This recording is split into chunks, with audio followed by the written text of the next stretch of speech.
Hi students, unit 8 atom and nuclei ये discuss कर रहे थे हम लोग, और मैंने आपको पढ़ाया था अल्फा पार्टिकल स्कैटरिंग एक्सपेरिमेंट के बारे में, जिससे रदरफोर्ड ने बहुत सारे कंक्लूजन्स ड्रॉ किए थे एटम के बारे में। आज हम लोग बात करेंगे impact parameter and scattering angle theta के बारे में। देखिए, impact parameter B and scattering angle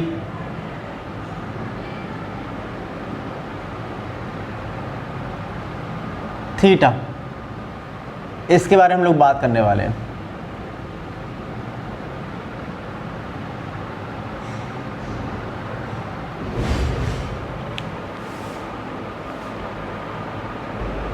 आपने देखा होगा कि अगर ये न्यूक्लियस है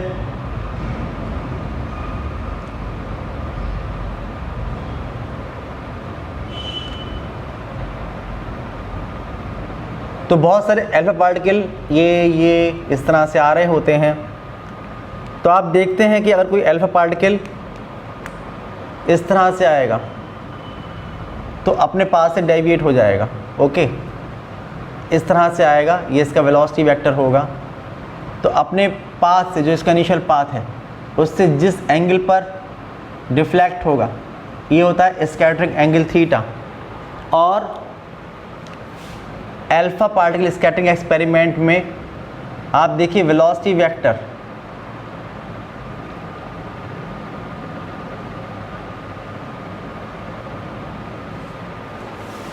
ये वेलोसिटी वेक्टर है, इसकी न्यूक्लियस सेंटर से जो परपेंडिकुलर डिस्टेंस होती है, इसे हम इम्पैक्ट पैरामीटर कहते हैं। आप देखिए कि इसका यह है वेलोसिटी वेक्टर। तो वेलोसिटी वेक्टर की न्यूक्लियस सेंटर से जितनी परपेंडिकुलर डिस्टेंस होती है, ये होती है इम्पैक्ट पैरामीटर। और जिस एंगल से अपने पास से डेविएट हो जाया करता है, ये एंगल थीटा, ये होता है स्कैटरिंग एंगल। अब आप देखिए कि जो इम्पैक्ट पैरामीटर बी है, उसको अगर चेंज करेंगे तो थीटा किस तरह से चेंज होगा। आप ये देखिए कि पहली बात ये कि इफ़ बी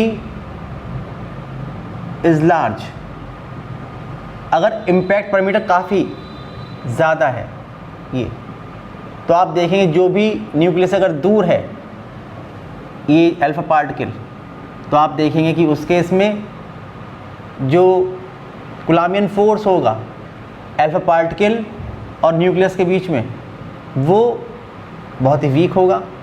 और जब बहुत ही वीक होगा तो जो अल्फा पार्टिकल्स हैं या तो बहुत ही कम डिफ्लेक्शन से या ऑलमोस्ट अनडिफ्लेक्टेड ये पास हो जाते हैं। तो थीटा जो होगा वो अप्रॉक्सीमेटली 0। दूसरी बात देखिए कि इफ़ बी डिक्रीजेस, अगर हम बी को कम करते हैं तो थीटा क्या होगा, ये बढ़ना शुरू हो जाएगा। जैसे जैसे पास आते जाएंगे वैसे वैसे जो न्यूक्लियस एक रिपल्सिव फोर्स लगाएगा अल्फा पार्टिकल पर, वो बढ़ेगा, और इसलिए जो एंगल ऑफ डिफ्लेक्शन है वो बढ़ना शुरू हो जाएगा। और तीसरी बात ये कि अगर जो इम्पैक्ट पैरामीटर है ये अप्रॉक्सीमेटली 0 हो जाए, अगर कोई भी पार्टिकल बिल्कुल ऐसे आए तो उस केस में हेड ऑन कोलिजन होगा। इस केस में हेड ऑन कोलिजन होगा और पार्टिकल अपने ही पाथ पर वापस चला जाएगा। Particle will go back on its path, then कितना हुआ थीटा, थीटा जो होगा वो 180 डिग्री होगा। तो ये तीन बातें यहाँ पर, ये तीन केसेस यहाँ पर हो सकते हैं। तो स्कैटरिंग की वजह से जिस पाथ पर अल्फा पार्टिकल चलता है या स्कैटर्ड अल्फा पार्टिकल की ट्रैजेक्टरी होती है, वो दो बातों पर डिपेंड करती है। एक तो इम्पैक्ट पैरामीटर डिपेंड करती है, कितना इम्पैक्ट पैरामीटर आप देख रहे हैं, और दूसरी बात जो पोटेंशियल फील्ड है। आप देखिए कि न्यूक्लियस अगर अलग अलग मेटल के होंगे तो उन पर अलग अलग चार्ज होगा, प्लस जेड ई चार्ज होगा, ठीक है ना। जेड हर एटम के लिए अलग अलग होगा, हर मेटल के लिए अलग अलग होगा। तो इसलिए जो पोटेंशियल फील्ड है ये चेंज होगी। अगर जेड ई चेंज होगा तो इसकी वजह से जो पोटेंशियल फील्ड है यहाँ पर वो चेंज होगी। तो जो ट्रैजेक्टरी है इसके पाथ की, अल्फा पार्टिकल के पाथ की ट्रैजेक्टरी है, वो डिपेंड करती है एक तो इम्पैक्ट पैरामीटर पर और दूसरी जो पोटेंशियल फील्ड है उस पर। रदरफोर्ड ने एक रिलेशनशिप फॉर्म की है between impact parameter B and scattering angle theta. तो आप लिखेंगे कि the relationship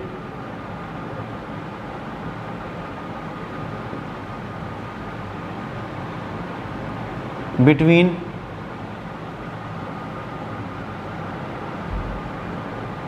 impact parameter B and scattering angle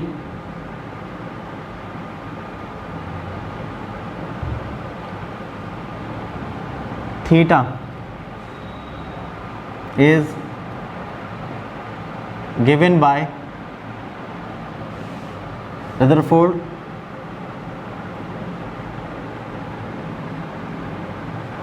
तो ये होगी B is equal to 1/4 pi epsilon naught Z E square cot theta upon 2 divide by K. Putting K is equal to half mv square, तो b is equal to 1/4 pi epsilon naught Z E square cot theta upon 2 upon half mv square.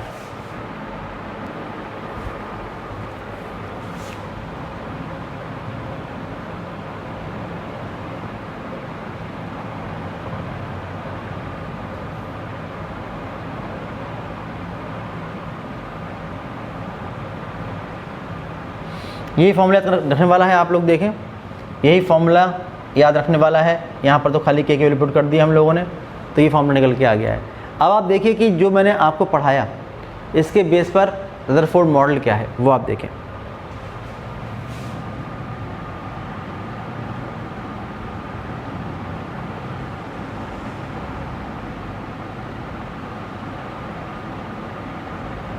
Rutherford model, Rutherford scattering experiment के base पर आप देखिए जो model दिया Rutherford ने वो ये है कि ये एक स्फीयर है और इसकी जो रेडियस है ये 10⁻⁻10 मीटर इसके ऑर्डर की है। ये एटम है, ओके, ये है एटम। यहाँ पर एक सेंट्रल कोर है, एक मैसिव सेंट्रल कोर जिसका साइज़ इससे बहुत ही कम है। ये इसका साइज़ बहुत ही कम है, इसका साइज़ है 10⁻⁻15 मीटर के ऑर्डर का, और इसको हम लोग न्यूक्लियस कहते हैं। ये होता है न्यूक्लियस, ये होता है न्यूक्लियस। जितना भी टोटल मास और पॉजिटिव चार्ज होता है वो यहाँ पर सेंटर्ड होता है इस स्मॉल स्पेस में, ठीक है भाई। और जो बाकी ये जगह आप देख रहे हैं जितना टोटल मास और टोटल पॉजिटिव चार्ज तो इस जगह में सेंटर्ड है। और आप देखिए बाकी जो ये हॉलो, ये जो स्फीयर है ये हॉलो स्फीयर है। यहाँ पर मोस्टली पार्ट हॉलो है और बीच बीच में यहाँ पर ये इलेक्ट्रॉन्स हैं, ये इलेक्ट्रॉन्स हैं। जो ये इलेक्ट्रॉन हैं जितना इनका नेगेटिव चार्ज है उतना ही न्यूक्लियस का पॉजिटिव चार्ज है। इसलिए दोनों चार्ज जो होते हैं वो इक्वल एंड अपोजिट होते हैं। इस वजह से पूरा जो एटम होता है ये इलेक्ट्रिकली न्यूट्रल होता है। उसके बाद एक इम्पॉर्टेंट बात और ये कि जो ये इलेक्ट्रॉन होते हैं, ये जो इलेक्ट्रॉन्स हैं, ये स्टेशनरी नहीं होते हैं बल्कि डिफरेंट ऑर्बिट में रिवॉल्व करते रहते हैं।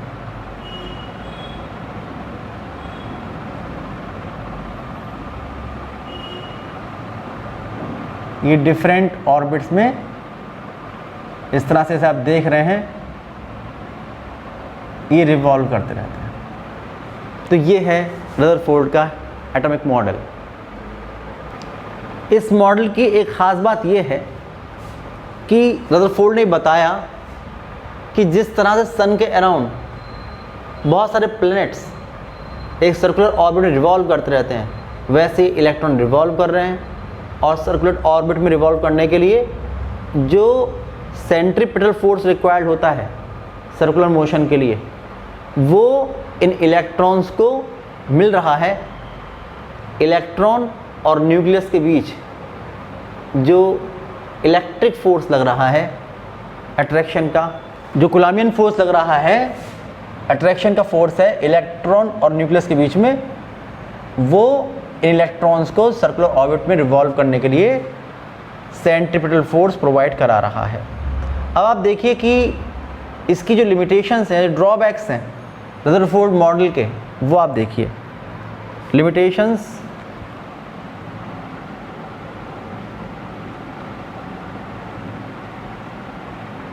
या drawbacks.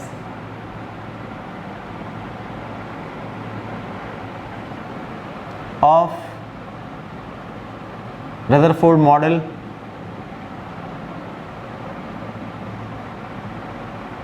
Of atom.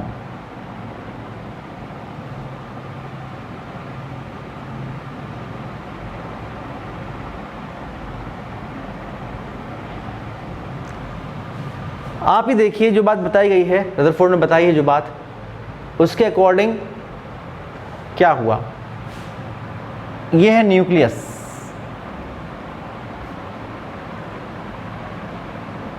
Positive charge है इस पर, और ये है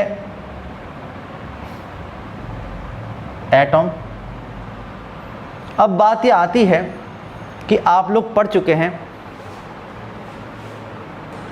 इलेक्ट्रोमैग्नेटिक थ्योरी के अकॉर्डिंग कि जब भी कोई चार्ज पार्टिकल का एक्सेलरेटेड मोशन होता है तो वो अपने अंदर से इलेक्ट्रोमैग्नेटिक वेव को एमिट करता है। जब इलेक्ट्रोमैग्नेटिक वेव को एमिट करेगा तो उसके अंदर से एनर्जी एमिट होगी। जब उसके अंदर से एनर्जी एमिट होगी तो उसकी एनर्जी धीरे धीरे कम होती चली जाएगी। और जब उसकी एनर्जी कम होगी तो आप देखिए कि फिर वो एक सर्कुलर ऑर्बिट में रिवॉल्व नहीं करेगा, बल्कि क्या होगा, अगर ये इलेक्ट्रॉन था तो ये इसका पाथ ऐसे एक स्पाइरल पाथ ये हो जाएगा, इस तरह से चलेगा वो, और लास्ट में आके इसमें कोलैप्स हो जाएगा। इस पाथ पर चलेगा वो, स्पाइरल पाथ पर, और लास्ट में आकर गिर जाएगा न्यूक्लियस में, कोलैप्स हो जाएगा। और इसके अकॉर्डिंग जो एटॉम है वो स्टेबल नहीं होगा, अनस्टेबल होगा। जितने भी एटॉम होंगे उसमें जितने भी इलेक्ट्रॉन रिवॉल्व कर रहे होंगे सर्कुलर पाथ पर, वो कुछ टाइम बाद इस तरह से कोलैप्स हो जाएंगे, न्यूक्लियस में गिर पड़ेंगे आकर, और जो एग्जिस्टेंस है एटॉम का वो ख़त्म हो जाएगा। ठीक है ना, ये होगा। तो पहला जो ड्रॉबैक है वो तो यही है कि regarding stability of an atom. दूसरी बात देखिए, अगर हम लोग किसी भी एटॉम का स्पेक्ट्रम देखते हैं तो वो जो स्पेक्ट्रम होता है वो लाइन स्पेक्ट्रम होता है। ये मैं आपको बता दूं कि अगर हम किसी भी सब्सटेंस की एटॉमिक स्टेट में स्पेक्ट्रम देख रहे हैं, तो जो स्पेक्ट्रम मिलेगा हम लोगों को वो स्पेक्ट्रम हमेशा लाइन स्पेक्ट्रम होता है। लेकिन यहाँ पर रदरफोर्ड इस बात को एक्सप्लेन नहीं कर पा रहे। पहली बात तो जो स्टेबिलिटी थी एटम की उसके बारे में भी वो एक्सप्लेन नहीं कर पाए कि ऐसा क्यों हो रहा है। दूसरी बात कि जब इस तरह से स्पाइरल पाथ पर चलेगा इलेक्ट्रॉन, तो आप देख रहे हैं कि उसकी एंगुलर वेलोसिटी और फ्रीक्वेंसी लगातार चेंज होंगी, और जब लगातार चेंज होंगी तो जो यहाँ से एनर्जी एमिट हो रही है उसकी फ्रीक्वेंसी भी लगातार चेंज होनी चाहिए, और जब उसकी फ्रीक्वेंसी लगातार चेंज होगी तो हमें एक कॉन्टिन्यूस स्पेक्ट्रम मिलना चाहिए, लेकिन मिलता है लाइन स्पेक्ट्रम। तो इस बात को भी रदरफोर्ड एक्सप्लेन नहीं कर पाए कि भाई लाइन स्पेक्ट्रम क्यों मिलता है। तो रिगार्डिंग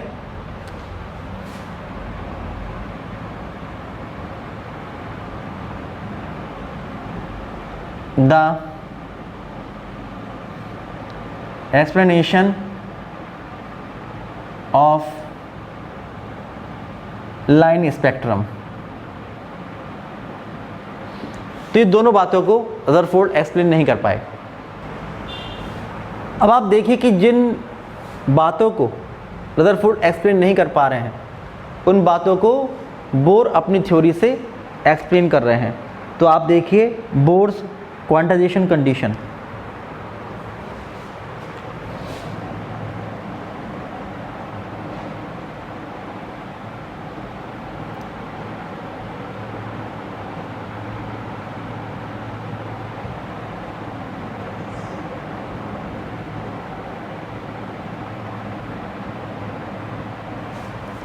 हम लोग ये पढ़ चुके हैं कि जब भी कोई इलेक्ट्रॉन कहीं पर फास्ट स्पीड से मूव करता है तो उससे एसोसिएटेड एक वेव होती है। कहाँ पढ़ा था? डी ब्रॉगली हाइपोथेसिस में। तो अगर आप देखें हाइड्रोजन के एक एटम के बारे में,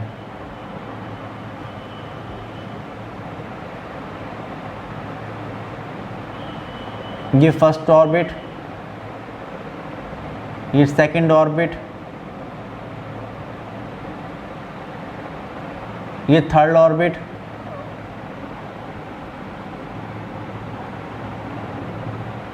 ओके।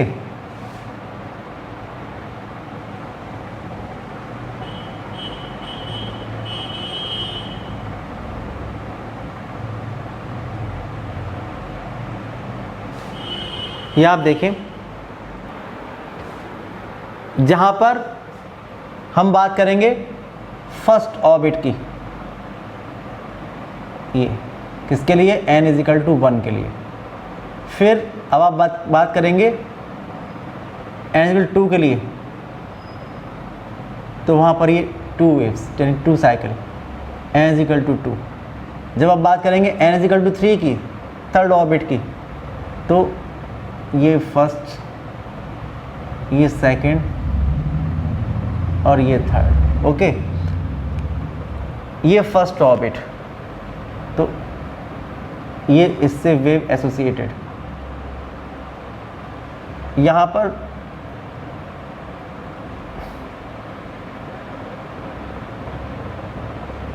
ये इससे वेव एसोसिएटेड 2, और ये थर्ड,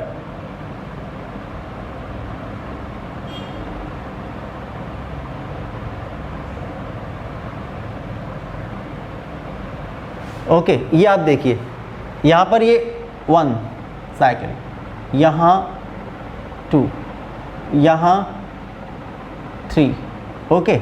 ये हम देख रहे हैं हाइड्रोजन एटम के बारे में। यह है हाइड्रोजन एटम। देखिए जो सर्कुलर ऑर्बिट होगी उसको हम लोग एक स्टेशनरी एनर्जी स्टेट की तरह कंसिडर करेंगे। ये केवल तभी पॉसिबल है जब ये डी ब्रॉगली वेवलेंथ के इंटीग्रल मल्टीपल की लेंथ को कंटेन करेगा, ठीक है ना। क्या मतलब हुआ? आप देखिए कि जो रेडियस है ये, अगर इसकी r है तो 2 पाई r जो होगा वो n इंटू लेमडा के इक्वल हो। क्या मतलब हो कि 2 पाई r is equal to n into lambda. इसके इक्वल हो। लैम्डा क्या है? De Broglie wavelength. आप लिखेंगे बट डी ब्रॉगली वेवलेंथ कितनी होती है? Lambda is equal to H upon P, H upon M V, तभी तो हो सकता है। तो ऐसा अगर आप पुट कर देंगे इसको यहाँ पर, तो 2 pi R is equal to N, और जहाँ लिखा है लैम्डा, ये होगा एच अपॉन एम वी। इसको धर ले जाइए तो हो जाएगा M V R is equal to N into H upon 2 pi. तो ये है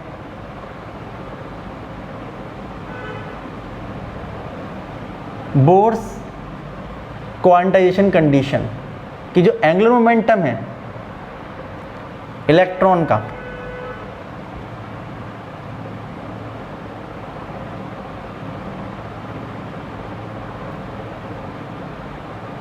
ये n टाइम्स होगा, इंटीग्रल मल्टीपल होगा किसका? h अपॉन 2 पाई का। वेयर स्मॉल n ये क्या है? Principal quantum number, principal quantum number. इसका मतलब कितना? 1 2 3 4 एंड सो ऑन। अगर ये कंडीशन सेटिस्फाइड है तो आप देख रहे हैं कि ये इसमें ये 1 पूरी वेवलेंथ, यहाँ पर डबल वेवलेंथ, यहाँ पर ट्रिपल वेवलेंथ। तो आप देखिए कि ये जो ऑर्बिट्स होंगी वो स्टेशनरी ऑर्बिट्स होंगी। ऐसी ऑर्बिट्स को हम लोग स्टेशनरी ऑर्बिट्स कहते हैं। और जब कोई भी इलेक्ट्रॉन ऐसी स्टेशनरी ऑर्बिट में रिवॉल्व करता है तो फिर कोई भी एनर्जी को एमिट नहीं करता है।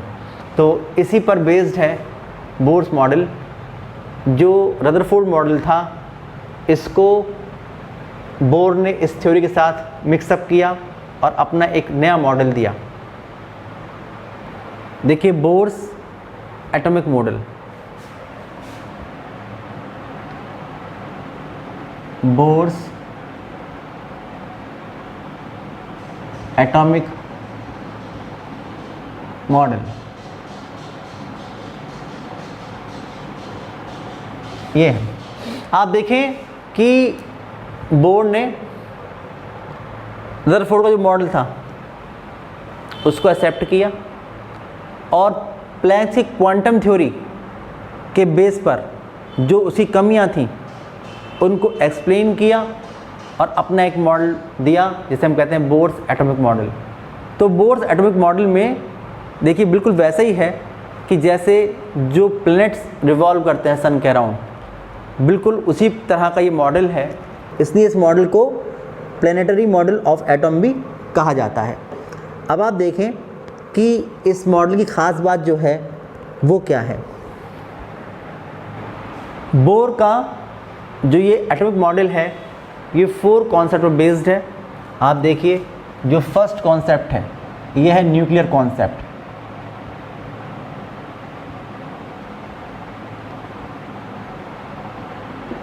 इसका मतलब ये हुआ कि जैसे कि बात कही गई थी रदरफोर्ड मॉडल में, बिल्कुल वैसी बात मानी जा रही है यहाँ पर भी कि एक सेंट्रल कोर, एक मैसिव सेंट्रल कोर है जिसको हम न्यूक्लियस कहते हैं। टोटल पॉजिटिव चार्ज और एटम का मास एक बहुत ज़रा सी जगह में जिसकी रेडियस 10⁻15 मीटर के ऑर्डर की होती है वहाँ पर सेंट्रल रहता है और इसको हम न्यूक्लियस कहते हैं। और जो इलेक्ट्रॉन होते हैं यहाँ, जो हमारा ये हॉलो स्पेस बच रहा है चारों तरफ 10⁻10 मीटर की रेडियस का ये जो हॉलो स्फीयर है, तो न्यूक्लियस के चारों तरफ जो ये नेगेटिवली चार्ज इलेक्ट्रॉन्स होते हैं ये डिफरेंट ऑर्बिट्स में रिवॉल्व करते रहते हैं। इलेक्ट्रॉन्स को डिफरेंट ऑर्बिट में रिवॉल्व करने के लिए जो रिक्वायर्ड नेसेसरी सेंट्रीफ्यूगल फोर्स है वो इलेक्ट्रॉन, नेगेटिवली चार्ज इलेक्ट्रॉन और पॉजिटिव न्यूक्लियस के बीच जो कूलम्बियन फोर्स लगता है उससे वो मिल जाया करता है। दूसरा जो कॉन्सेप्ट है वो कॉन्सेप्ट है क्वांटम कंडीशन का। क्वांटम कंडीशन देखिए क्या है। क्वांटम कंडीशन यही है जो भी हमने बताई आप लोगों को कि किसी भी ऑर्बिट में ऐसा नहीं इलेक्ट्रॉन कहीं भी रिवॉल्व करना शुरू कर देगा। इलेक्ट्रॉन केवल कुछ ऐसी ऑर्बिट में रिवॉल्व करेगा जहां पर उसका एंगुलर मोमेंटम h/2 का इंटीग्रल मल्टीपल होगा। That is for any permitted orbit, for any permitted orbit जहां पर ये रिवॉल्व कर सकता है, mvr must be equal to n times of h/2 pi. This is called Bohr's condition of quantization. This is called Bohr's condition of quantization. ये होता है जहाँ पर आप जानते हैं कि जो स्मॉल n है ये है प्रिंसिपल क्वांटम नंबर। केवल इन्हीं ऑर्बिट्स में इलेक्ट्रॉन रिवॉल्व कर सकते हैं, सारी ऑर्बिट्स में इलेक्ट्रॉन रिवॉल्व नहीं करेंगे। नेक्स्ट है स्टेशनरी ऑर्बिट्स।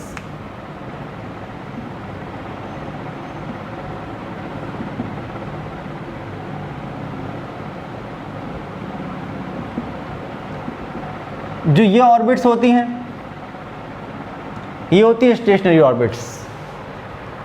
और बता दिया गया है यहाँ पर आप लोगों को कि स्टेशनरी ऑर्बिट में, क्योंकि 2πr n × लैम्डा के इक्वल होता है, अगर इलेक्ट्रॉन जहाँ पर ये बोर्स कंडीशन ऑफ क्वांटाइजेशन है, किसी ऐसी ऑर्बिट में अगर इलेक्ट्रॉन रिवॉल्व कर रहा है तो वो किसी तरीके से एनर्जी को अपने अंदर से एमिट नहीं करेगा।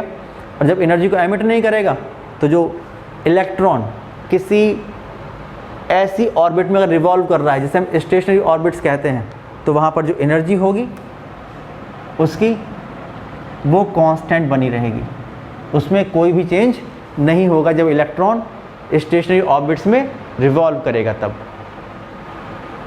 इन ऑर्बिट्स को स्टेशनरी ऑर्बिट्स कहते हैं या नॉन रेडिएटिंग ऑर्बिट्स कहते हैं या स्टेशनरी ऑर्बिट्स कहते हैं।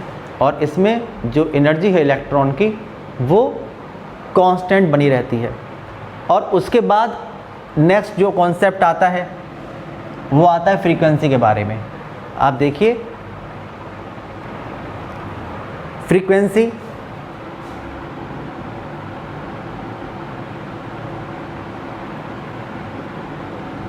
कंडीशंस।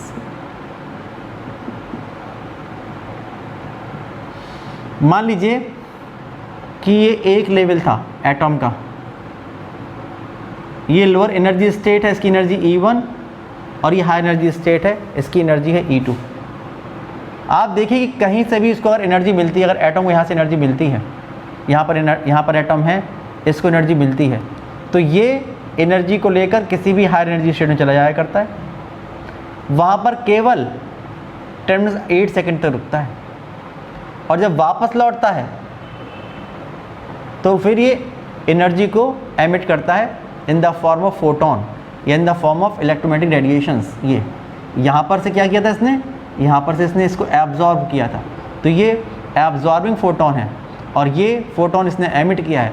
तो कोई भी फोटोन हो, चाहे एब्जॉर्बिंग फोटोन हो और चाहे एमिटेड फोटोन है, अगर जो ट्रांजिशन है अगर वो E1 और E2 एनर्जी लेवल्स के बीच में हो रहा है, जिनकी एनर्जी E1 और E2 हैं, तो हमेशा higher energy minus lower energy इसके बराबर या तो एब्जॉर्बिंग फोटोन की एनर्जी होगी या एमिटेड फोटोन की एनर्जी होगी। आप लिखेंगे कि अगर इसकी फ्रीक्वेंसी न्यू है तो आप जानते हैं कि जो फोटोन की एनर्जी होती है वो होती है h × न्यू। इसकी फ्रीक्वेंसी कितनी होती है, h × न्यू। कितनी फ्रीक्वेंसी होती है, h × न्यू। तो आप लिखेंगे कि फ्रीक्वेंसी ऑफ एब्जॉर्ब और emitted photon nu can be obtained. कैसे कि एनर्जी ऑफ एब्जॉर्ब और emitted photon H nu is equal कितनी होगी E2 minus E1, E2 minus E1। तो यहाँ से आप देखिए फ्रीक्वेंसी निकल आएगी nu is equal to E2 minus E1 upon H। और आप जानते हैं कि यहाँ पर जो H है ये है प्लैंक कांस्टेंट।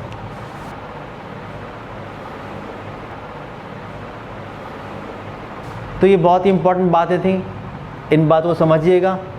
अगर आप इन बातों को समझ लेंगे तो जो चैप्टर में आने वाली बातें हैं वो ज़रूर समझ में आएंगी आप लोगों को। नेक्स्ट वीडियो में हम लोग आगे की बात करेंगे।